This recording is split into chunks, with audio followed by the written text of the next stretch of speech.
Prospect. Welcome back to yet another live broadcast on your favorite football updates channel. It's a pleasure to be back on this beautiful Saturday night. I think today we are really early, about 11 minutes early at least.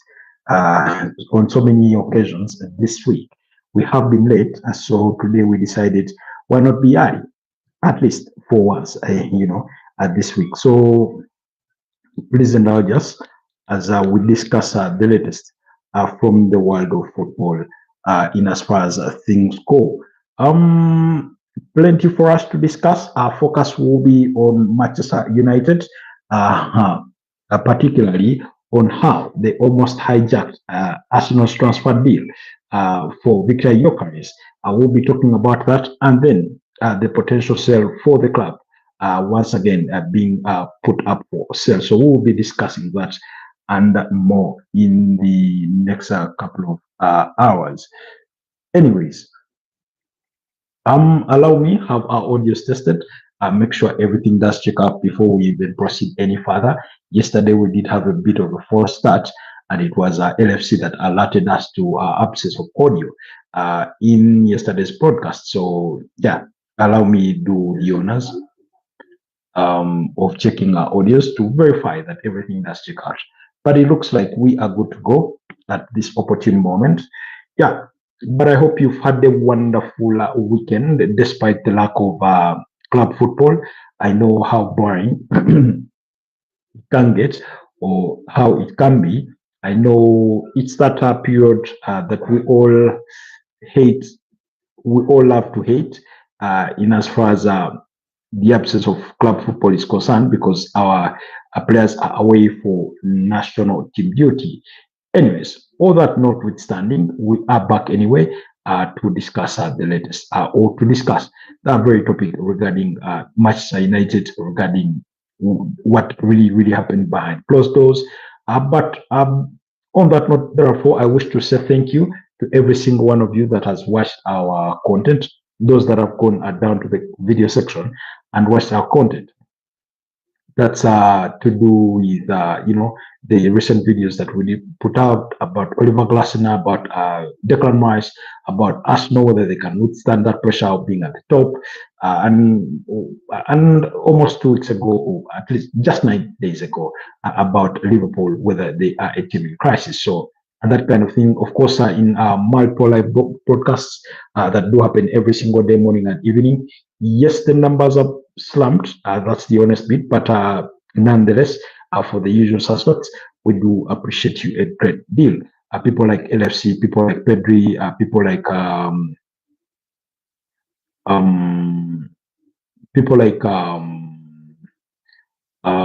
Shumail. You give us the sort of energy to carry this on and continue with what we do. So to our new subscribers, welcome to the Football Tribe UG community. I hope you do enjoy your stay with us. I hope you can find the time to go and browse through our content, recent and otherwise, and you do enjoy it, and you catch up on it.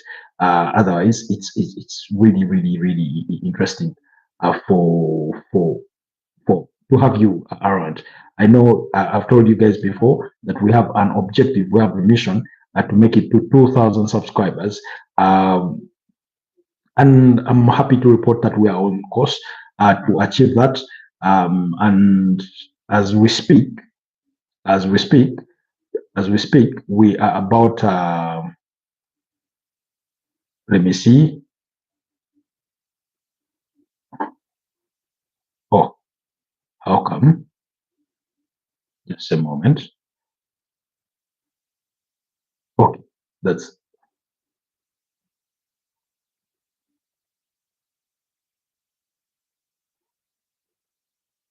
okay. As at the moment, we are about 39 subscribers less to hitting that 2,000 subscriber mark.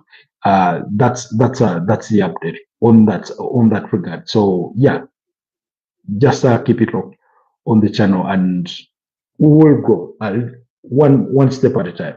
So hi LFC, how are you? How's been your day? How did your game go? I know you left us quite quickly in the morning. to rush to your game. You had a game this weekend. I hope it went down well. So like I said, usually it's a bit of a slow weekend when there's no club football and things like that. We lost by 3 points. Oh, okay. Sorry about your loss. Maybe next time, hard luck. Better next time. But I'm sure you did show effort, given that you lost by that small a margin. That means you gave it your effort. It just wasn't your day.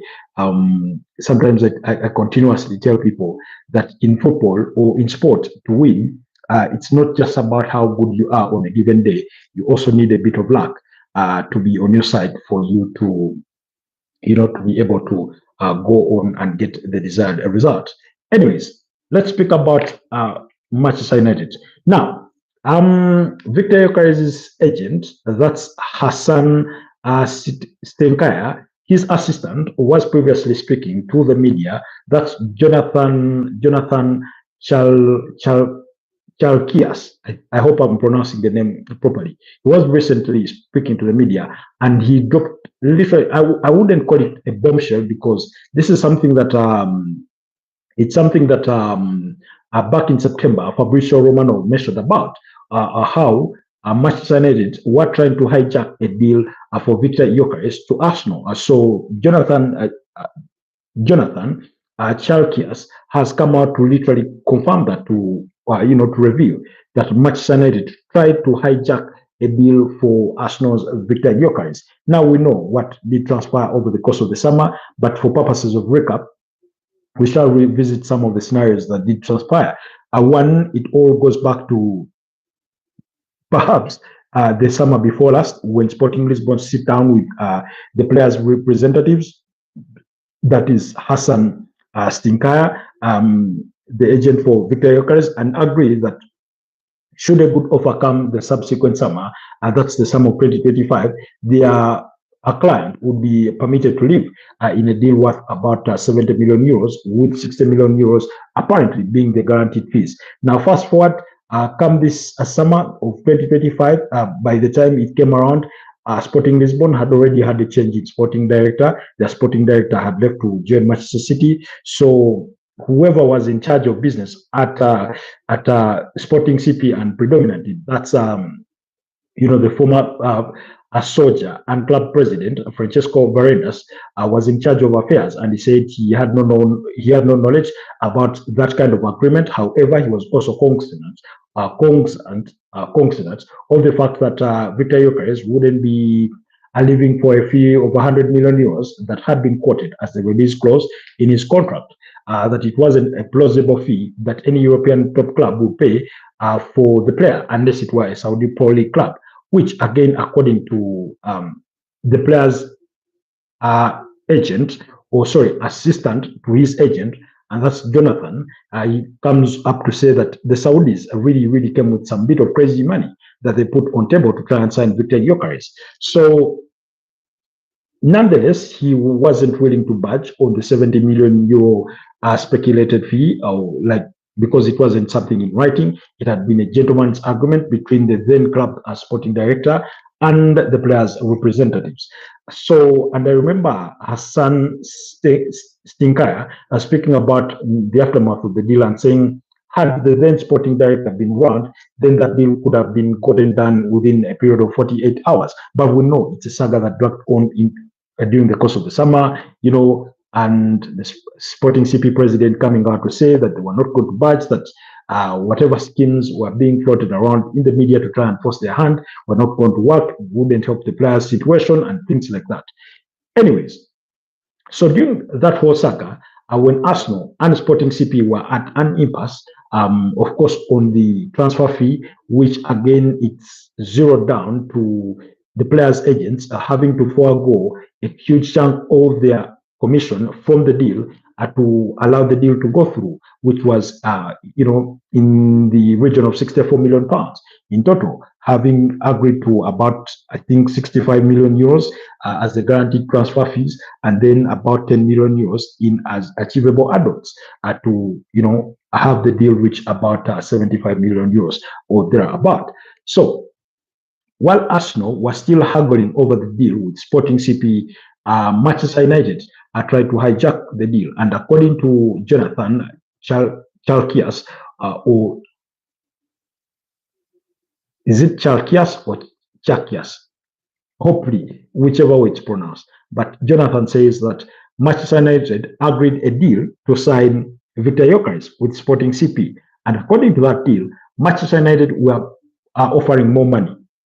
Now, not more guaranteed fees, but they were offering more money in a total package. So what they were offering was lesser in guaranteed transfer fees to Manchester United in comparison to what Arsenal were offering, but we're offering more in add-ons, and those add-ons were possibly easily achievable for them to accumulate, to a total transfer fee over a given period of time. Now, Sporting CP agreed to a deal with Manchester United, but the player wasn't budging. The player had chosen Arsenal. He was not inclined to have a reunion with his former boss, Ruben Amorim, who all know is in charge at Manchester United, and things like that. So, and even in the last days, before Arsenal got that deal over the line, again, Sporting CP apparently approached Manchester United to try and force a deal, to try and push for that deal.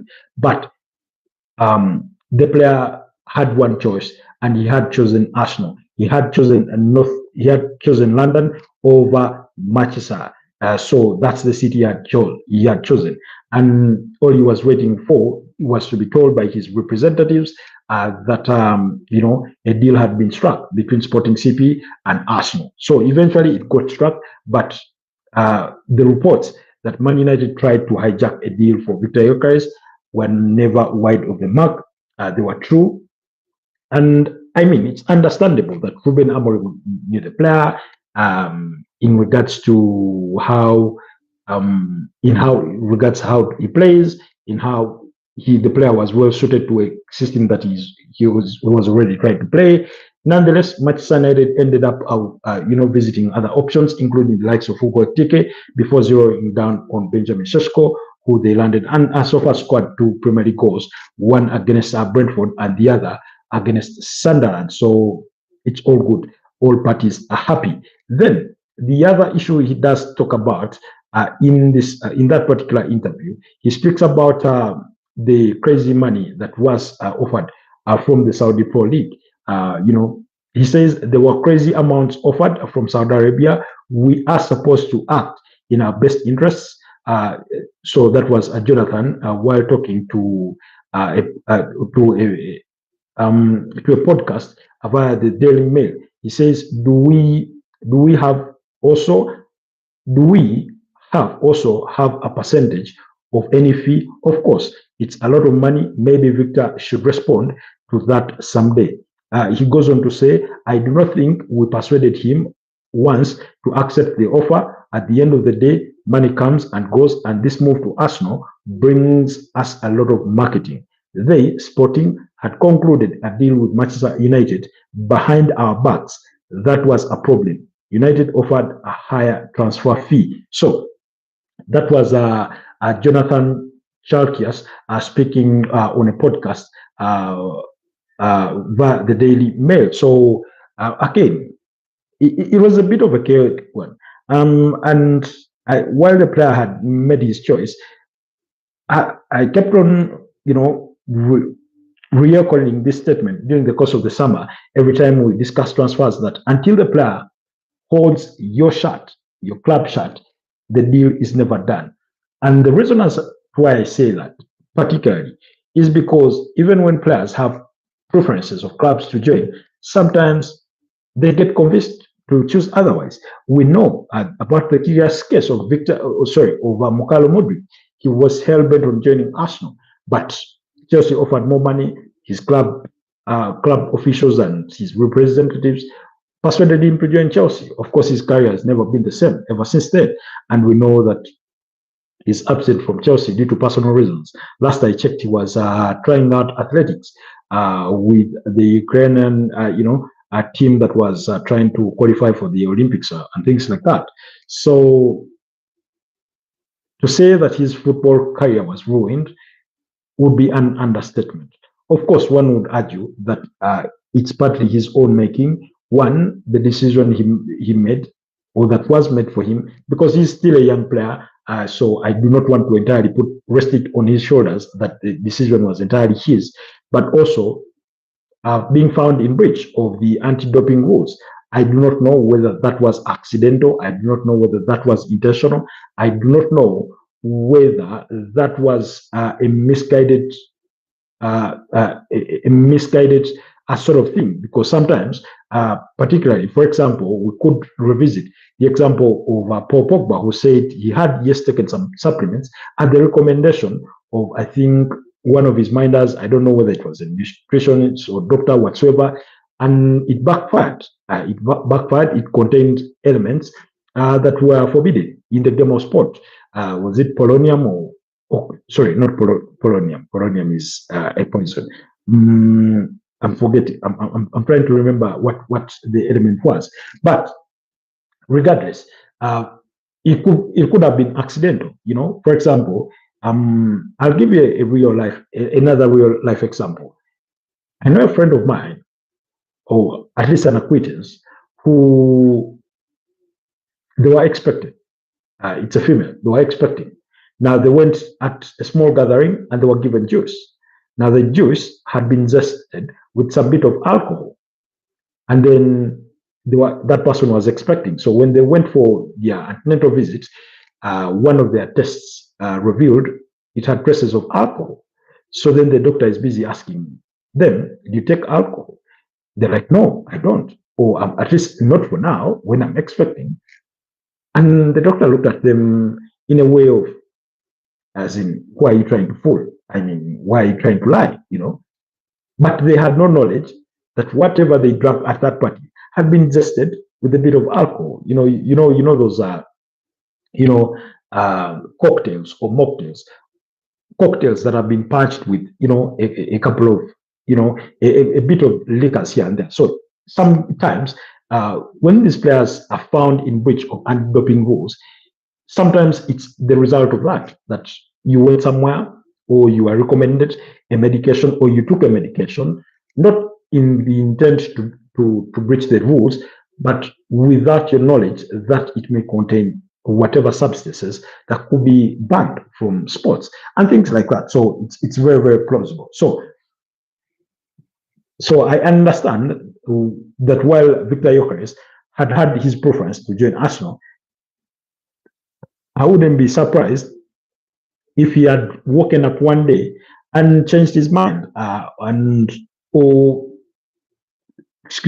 if his representatives had persuaded him otherwise, to say, look here, Manchester United is still a global brand. Yes, they're not in the best of positions at the moment. They're trying to rise back to the absolute best. You're going to work with the manager that already trusts you, knows you too well, going to play around you. You're going to be the star of the team. And there's good money in terms of wages and things like that, blah, blah, blah, And then they convince him to make the move to Manchester as opposed to going to Arsenal. So that could have been a huge, huge possibility. So, but anyways, it's all yesterday's news because he ended up at Arsenal, and that's, in other words, he got it his way.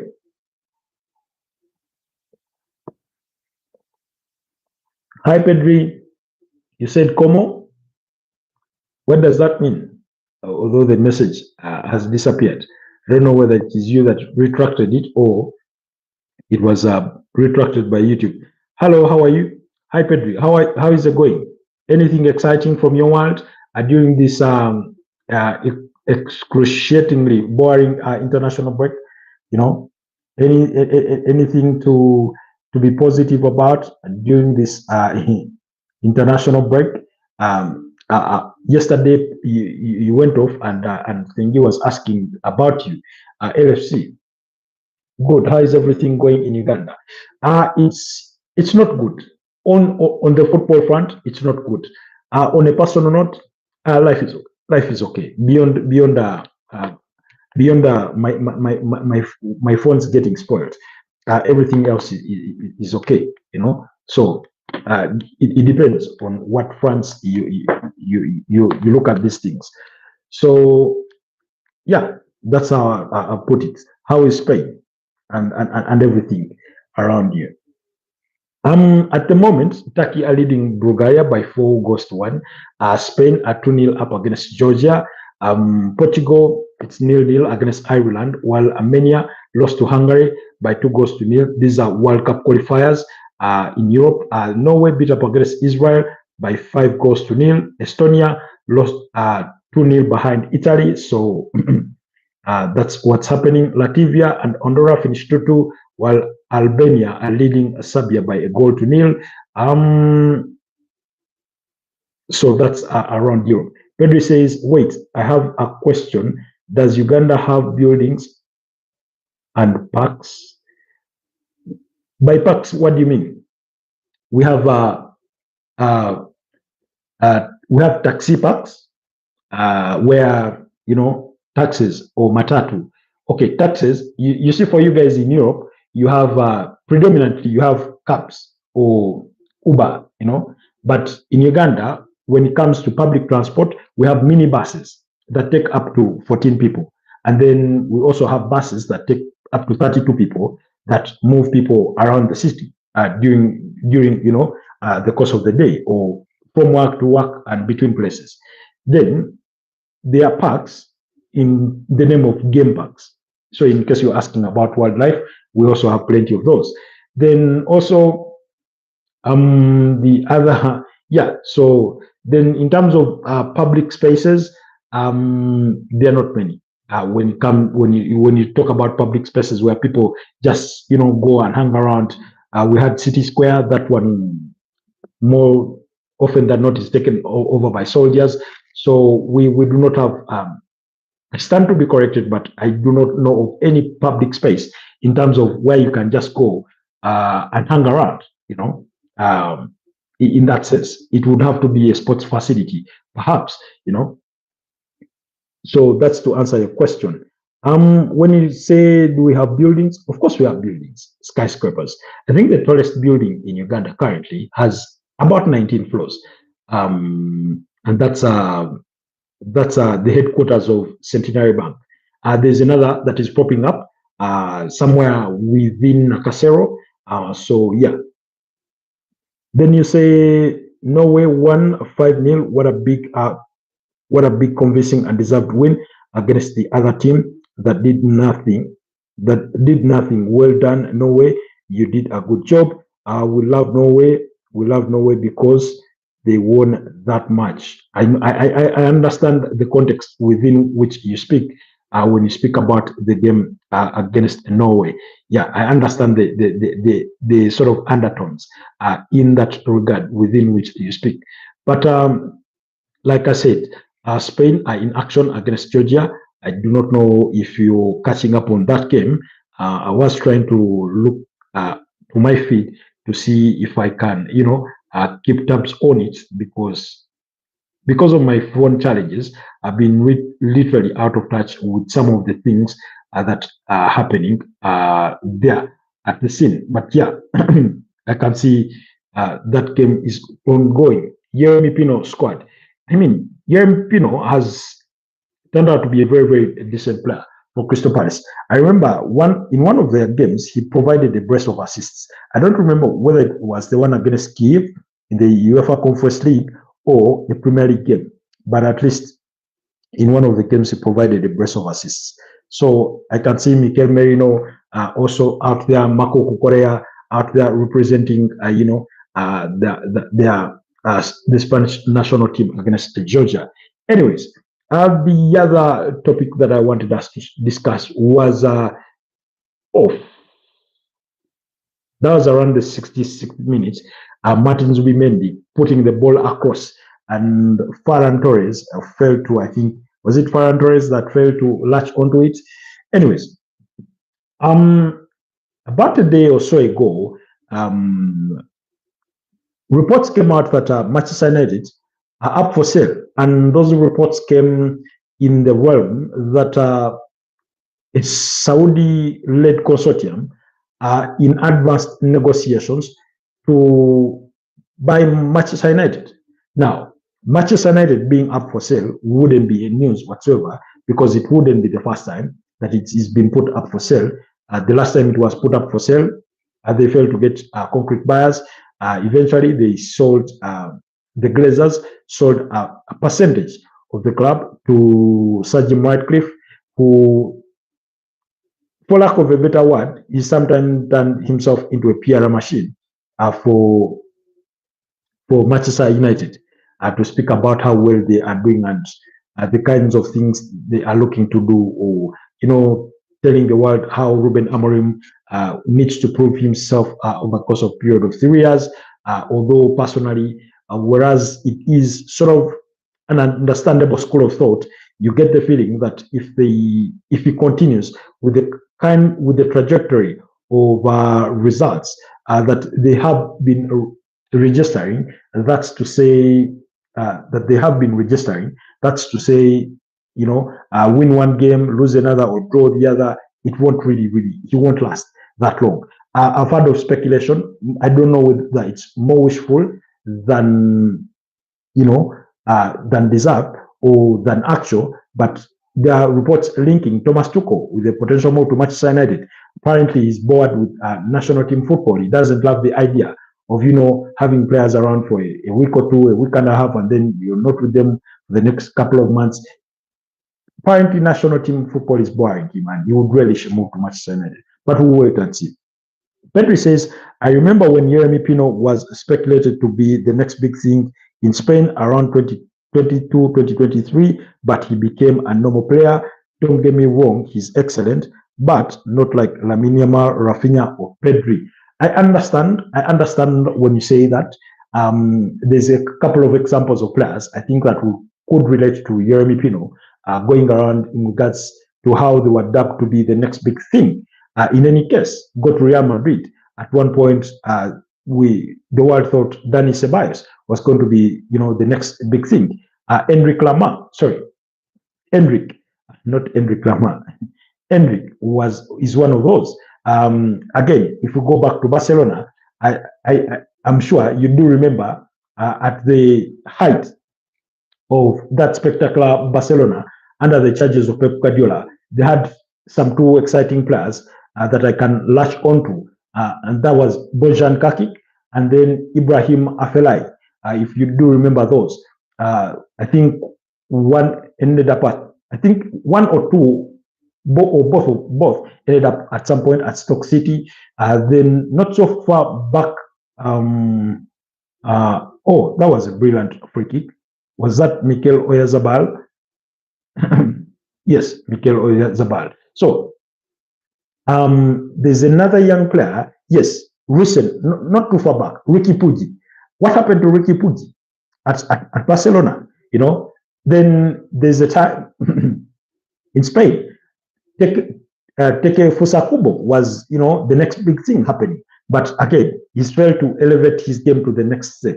And I've always argued he needs to add more numbers to his game, goals and assists for him to pop himself.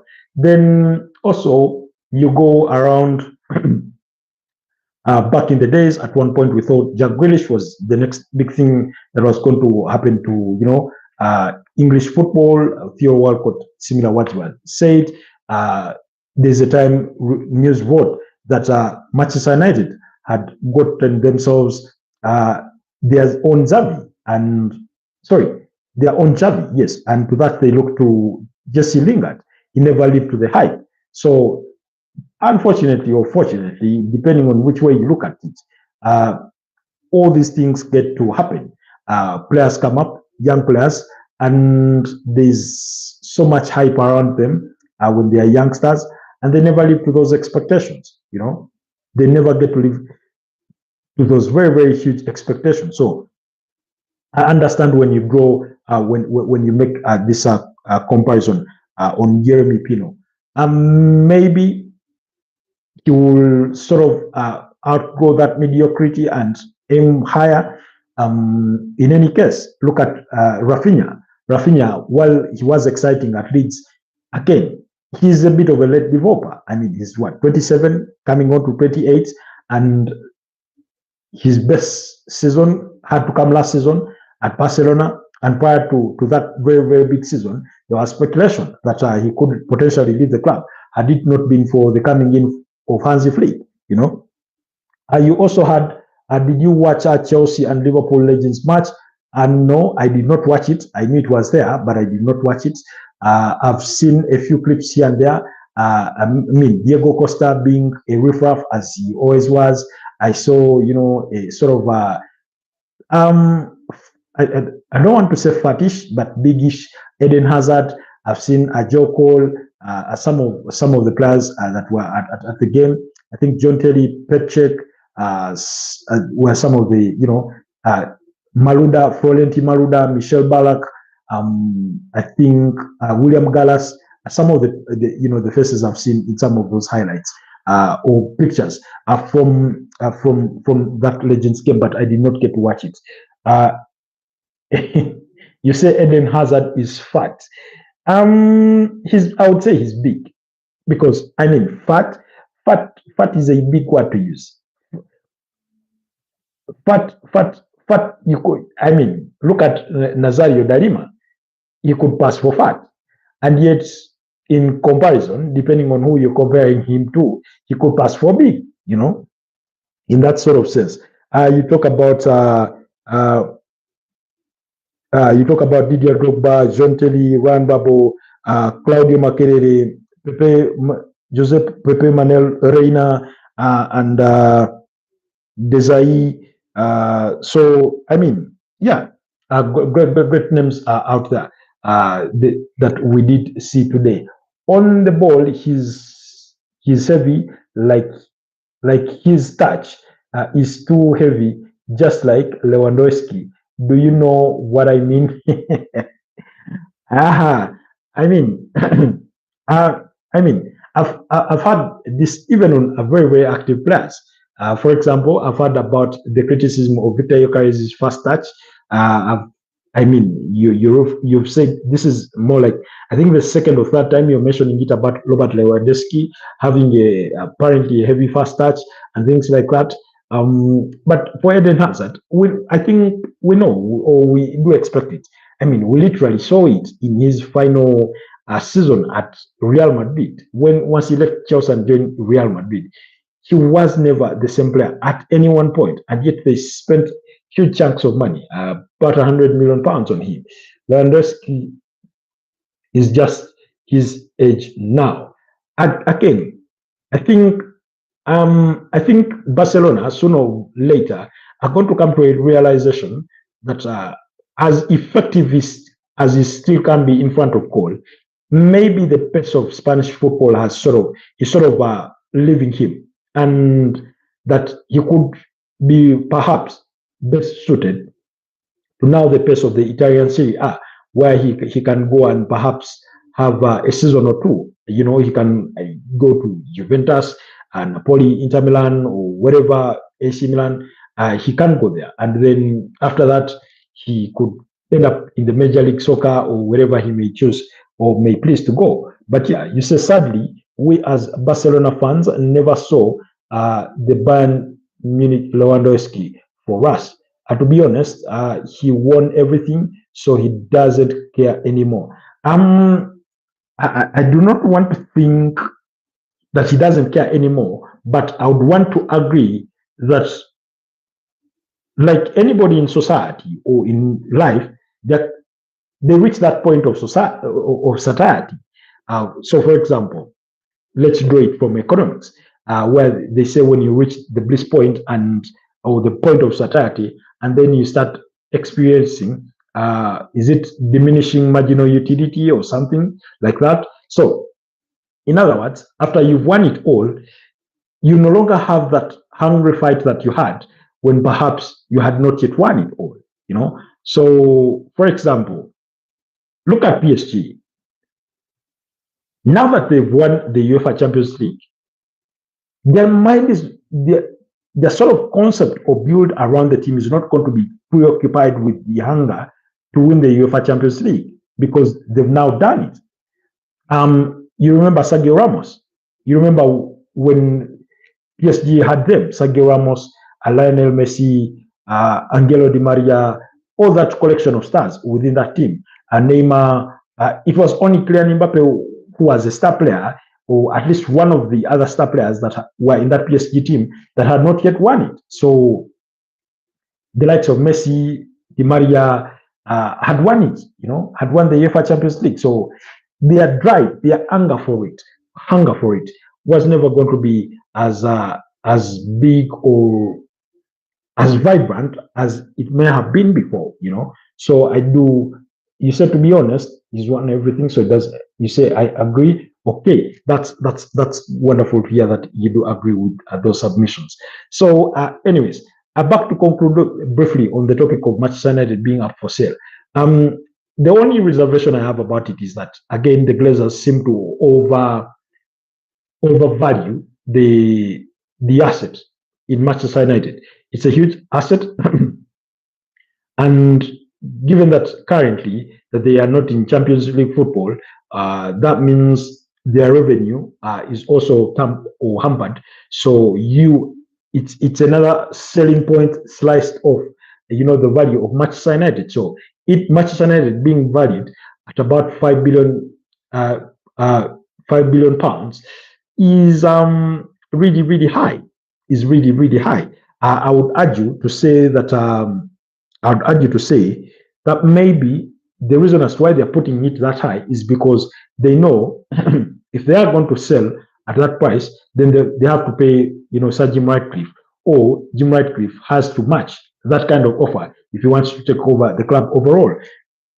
You say example is Messi after the World Cup 2022, which in my opinion, football sadly ended in 2022. In terms of Messi, also the legends retiring melts my heart all the time. I just want to see a World Cup with older players.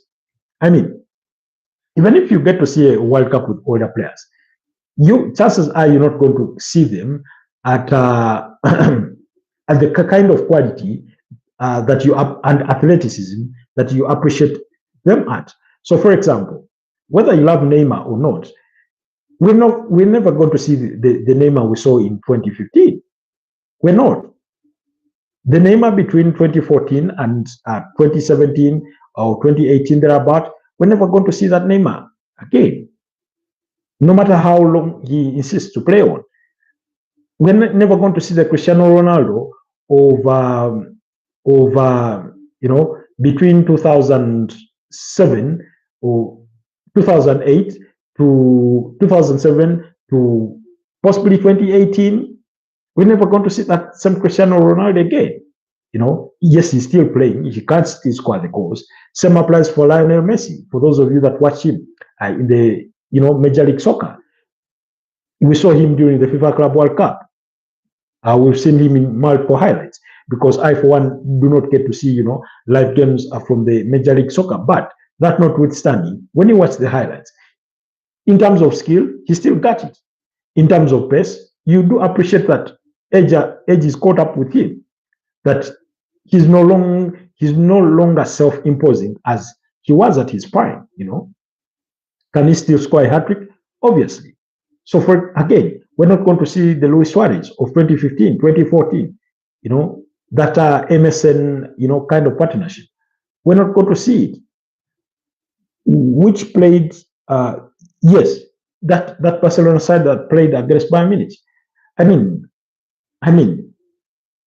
even if today you call, for example, Gerard Piqué, if you go to defenders like Cellini, Bazzagli, Bonucci, even if it is goalkeepers, and you recall Iker Casillas, or you call Gigi Buffon, we're never going to see them at their best. Again, look at around all aging players. Look at Thiago Silva. Yes, he still has the leadership. He has read the comment above.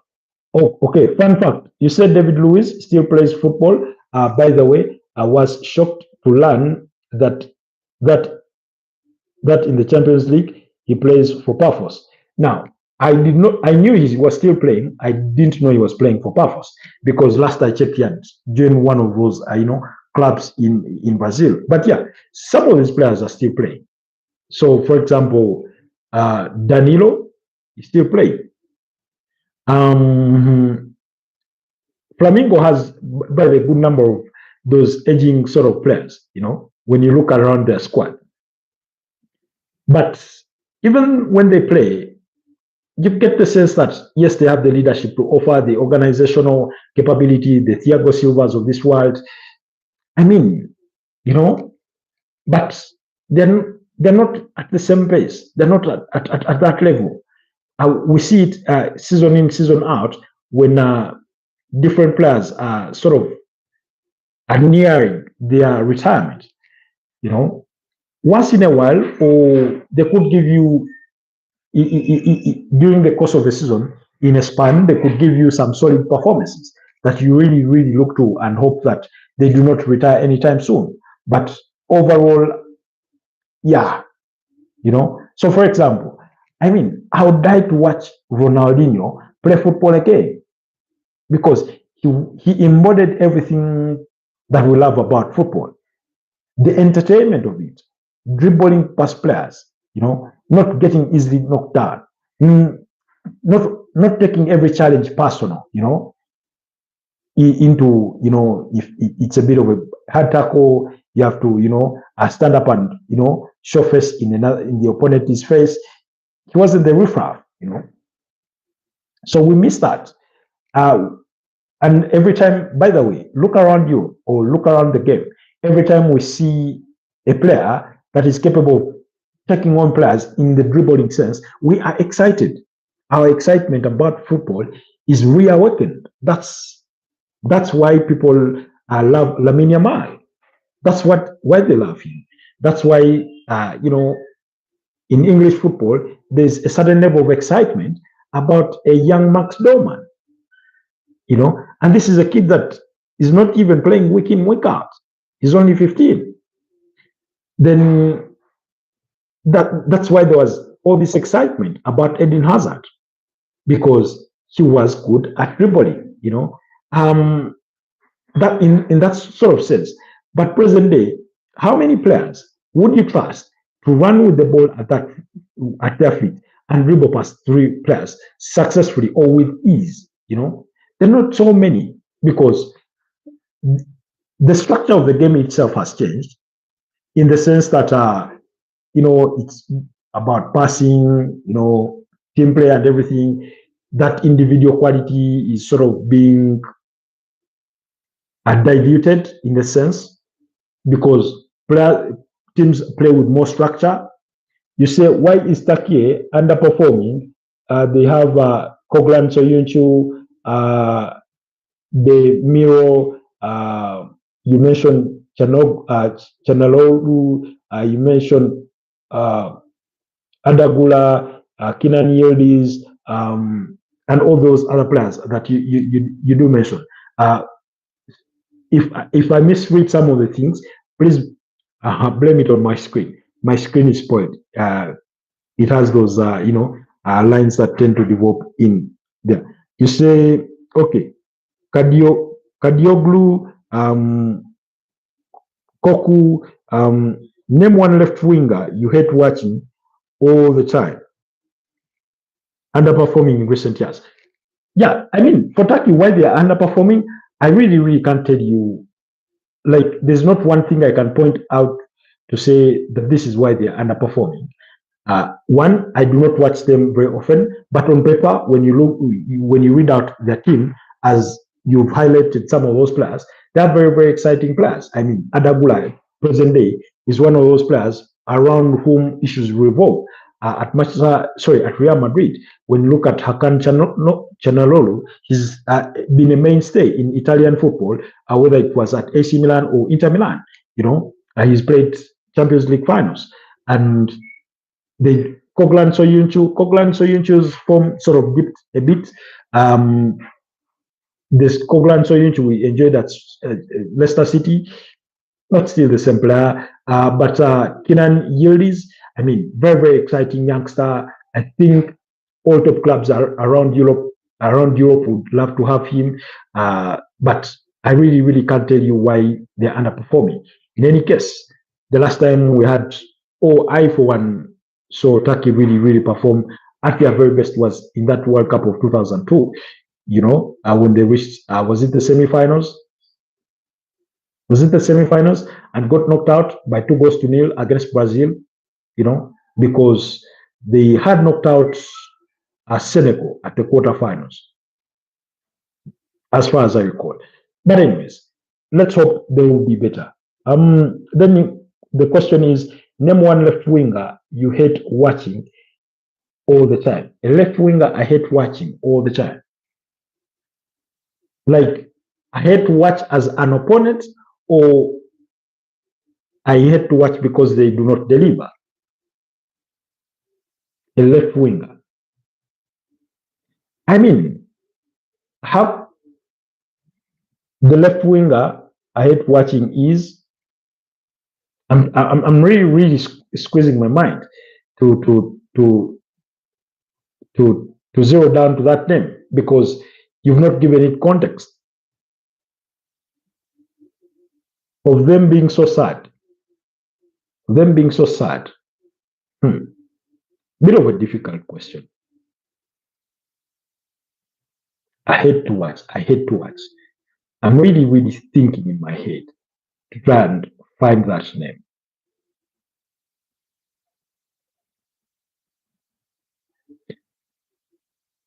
Because every name that pops up in my head, I'm thinking, oh, you said not sad, haha. Oh, of them being so bad. Oh, okay, being so bad. Okay. President Gabriel Martinelli. I mean, I do not know what's happened to him in terms of his pace, in terms of his confidence to sort of take on players. And I don't know if in part it's about structure, because we've seen it one too many times that players come and they have the talent, they have the skill to be the ones that take on players, dribble past players, play exciting football, and then managers get them to play in a certain structure or structured football that you do not see that natural fineness come out in them. A couple of weeks ago, I was talking about Ebelechi Eze, and I said, I do not know whether it's about the change of team or how he's been asked to play, but sometimes you watch him and he looks to have a divided opinion of mind. He's wondering, do I take on these players or do I pass the ball? Do I shoot or do I not shoot? He's torn between his old self at Crystal Palace and the new himself at Arsenal, because in part it's because of structure, because of the commands he's being given. At Crystal Palace, he was the star of the team, of course, given much more freedom to roam around the pitch and get to do things, take matters into his own hands. Now, in the context of him playing at Arsenal, he's playing with this bunch of players that are within the same realm with him, and so he does not necessarily need to be the star of the team, in that sort of sense. You say, always, my answer is Jack Grealish at the moment. Jack Grealish at Manchester City specifically. Well, guess what? Today morning, we're talking about the best players in the Premier League so far this season. You're signing out. You say goodbye, Robert. Anyways, it's been a pleasure having the discussion with you. But today morning, we're talking about the best players in the Premier League so far this season. And among the top most players that I did mention was Jack Grealish, because he's been quite the revelation at Everton. He seems to have rediscovered his old self, the one that we sort of saw at Aston Villa. He has that freedom. He knows he's at the star of the team. He knows he has the experience better than any of those players in the Everton dressing room, because none of them has ever won, the league before. None of them has qualified for Champions League football and things like that. So even in their last game, he did score the winner against Crystal Palace in their 2-1 victory. That goal coming in the 3rd minute of stoppage time, and also provided. No, he did not provide the assist because Ilmani Ndiaye's equalizer was from the penalty spot. But he's been very, very self-imposing in that Everton team. So he seems to be getting back his confidence. You say Gabriel Martinelli is disgusting to watch. I would do the laundry for 10 years straight over watching 5 minutes of Martinelli playing. Jesus Christ. I mean, 10 years of straight doing laundry than watching 5 minutes of Martinelli, that's a bit harsh. But anyways, understandable. Because I know why you make that kind of comment, because you expect more from him because you know he's capable of giving you more. Although he scored a wonderful goal versus Man City last month, yes, he scored, I think, in about what? He scored against Man City, he scored against Athletic Bilbao, and then which other game? There's another game he scored in for Arsenal, and yeah, it's been really really brilliant to watch when he buries that ball into the back of the net. But in terms of impacting the game when he starts the game, in terms of taking on players, in terms of executing that pace that we know he has, he's been off of it.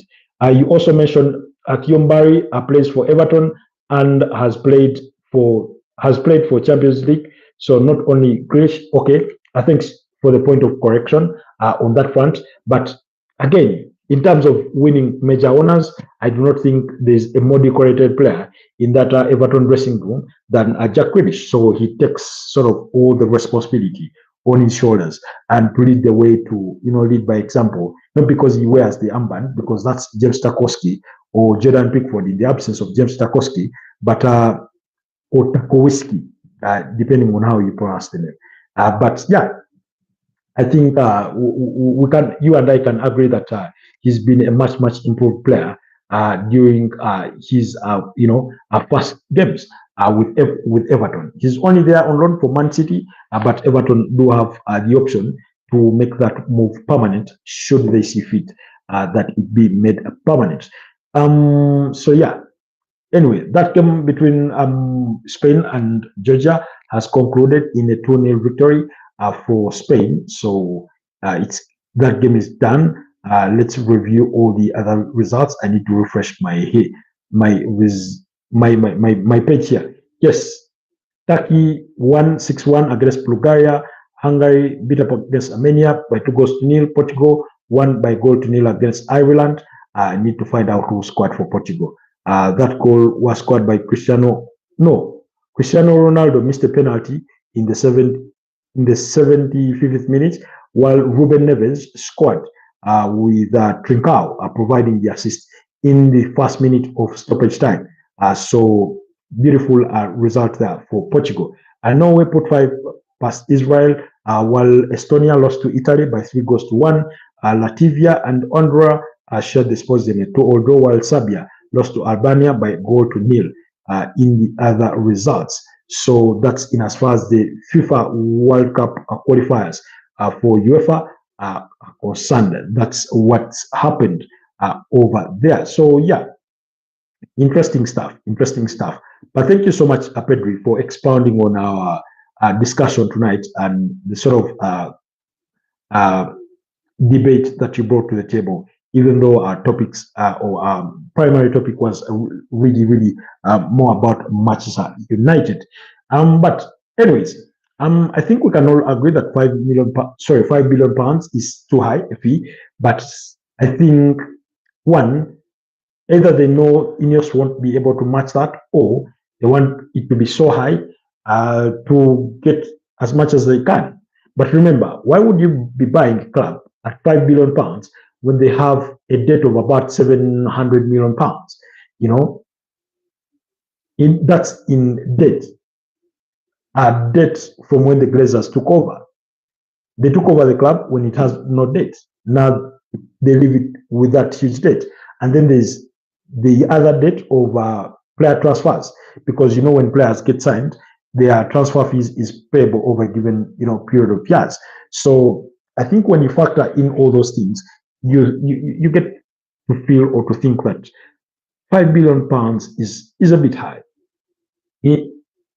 Under ideal circumstances, around 3.5 billion, 3.5 billion, thereabouts, overly exaggerated. And by the way, if they really need to make that more realistic, let them, support the team back into UEFA Champions League.